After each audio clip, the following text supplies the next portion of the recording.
A maioria dos serial killers comete erros, mas e se um deles simplesmente não cometesse? Um homem que viajava pelos Estados Unidos, não por turismo, mas para abrir buracos no chão. Dentro deles, ele guardava cordas, armas, produtos químicos e luvas. Anos depois, ele voltava exatamente até aquele local. Escolhia uma vítima aleatória e executava um crime perfeito.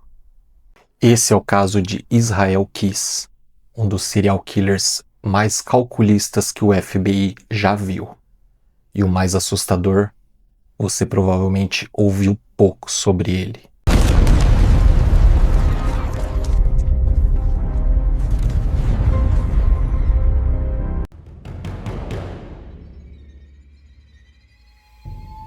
Israel Kiss nasceu em 1978 em Utah. Cresceu em uma família extremamente religiosa. Durante a infância, mudou-se com a família para o norte de Colville, localizado em Washington. Isolada de todos, a família morava em uma cabana de um cômodo sem eletricidade ou água corrente. Nada de escola pública, nada de televisão, nada de amigos. Só regras, rigidez, solidão. Ambientes onde a escuridão se desenvolveu em silêncio. Desde cedo, Kiss demonstrava prazer em torturar pequenos animais, gatos, pássaros. Mas diferente de muitos criminosos impulsivos, Israel era calmo, preciso, um predador que aprendia esperando.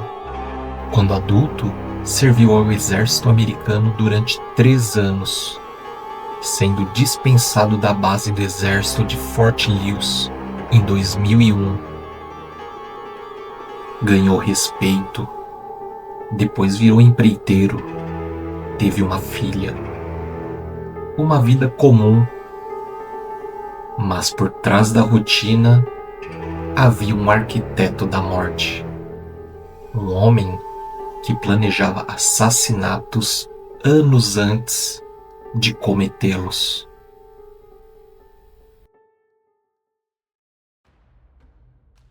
O que faz de Kiss um dos serial killers mais assustadores não é apenas a quantidade de vítimas, é a estratégia utilizada por ele.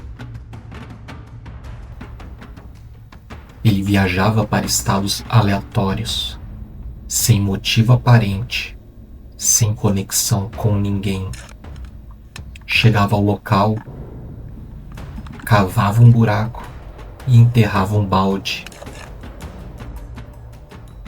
Dentro do balde, guardava o necessário para torturar e matar: cordas, silver tapes, algemas, armas, facas, produtos químicos, luvas, trocas de roupa e dinheiro.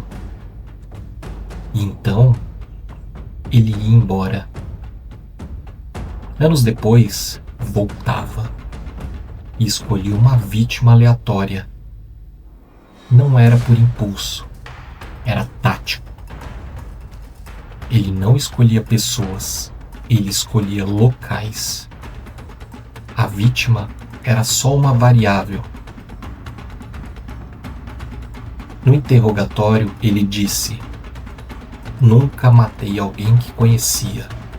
Nunca matei alguém perto da minha casa." O FBI acredita que ele cometeu crimes em 12 estados diferentes, mas só 3 vítimas foram confirmadas.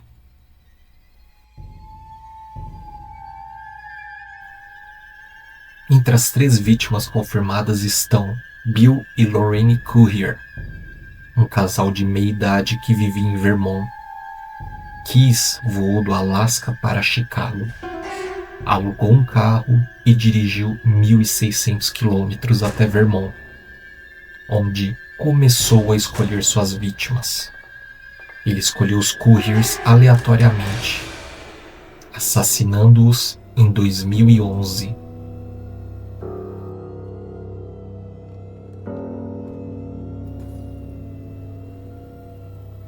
A vítima mais conhecida de Keys foi Samantha Koenig, 18 anos, funcionária de uma cafeteria no Alasca.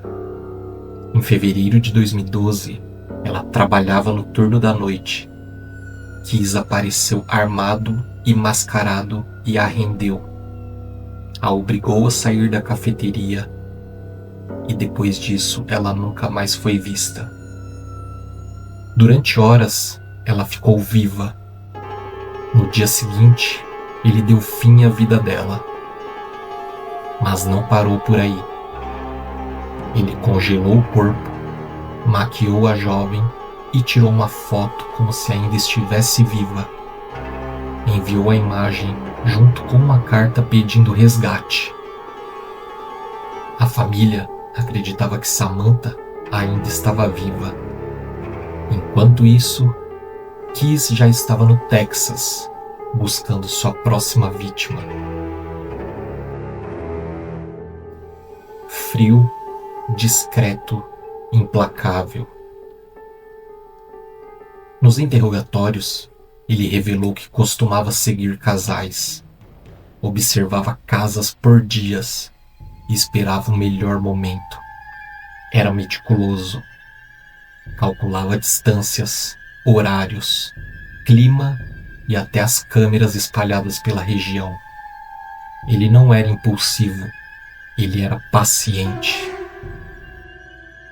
O FBI acredita que Deborah Feldman possa ser a quarta vítima, pois Keys admitiu aos investigadores que sequestrou uma mulher em 9 de abril de 2009 na costa leste e a levou para Nova York, onde a assassinou e a enterrou na área de Tupper Lake, interior do estado de Nova York. Segundo o FBI, Deborah foi vista pela última vez dia 8 de abril de 2009. O FBI acredita que ele assassinou ao menos 11 pessoas, mas o número pode ser muito maior.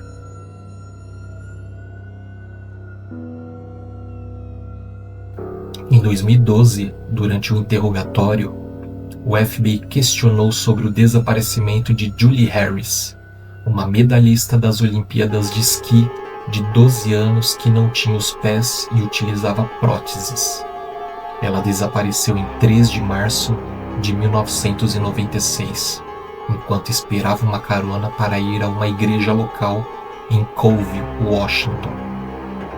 Seus pés protéticos foram encontrados no rio Colville, um mês após o seu desaparecimento.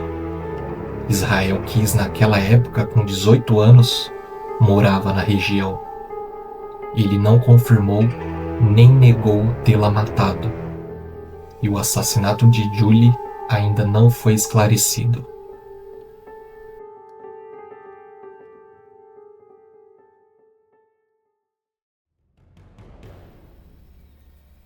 Keys foi preso em março de 2012, após usar o cartão de Samantha em um caixa eletrônico. Câmeras de segurança filmaram um homem encapuzado, mas ninguém sabia com quem estavam lidando. Nos interrogatórios, ele surpreendeu o FBI. Era calmo, educado, direto. Falava de vítimas como quem comenta o clima. Desenhou 11 caveiras com o próprio sangue e um pentagrama, um para cada morte, segundo ele.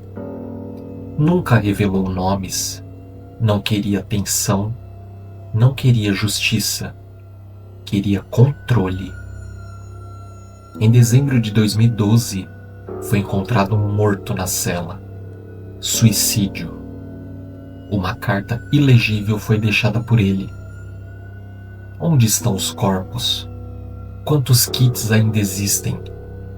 Quantas pessoas sumiram por causa dele? O FBI concluiu que não havia código ou mensagem oculta na carta. Além disso, foi determinado que a carta não tem nenhuma pista sobre a identidade de outras possíveis vítimas. Com ele, morreram informações valiosas. Seu suicídio acabou com as revelações e fez dele um serial killer confesso, que nunca foi condenado por assassinato.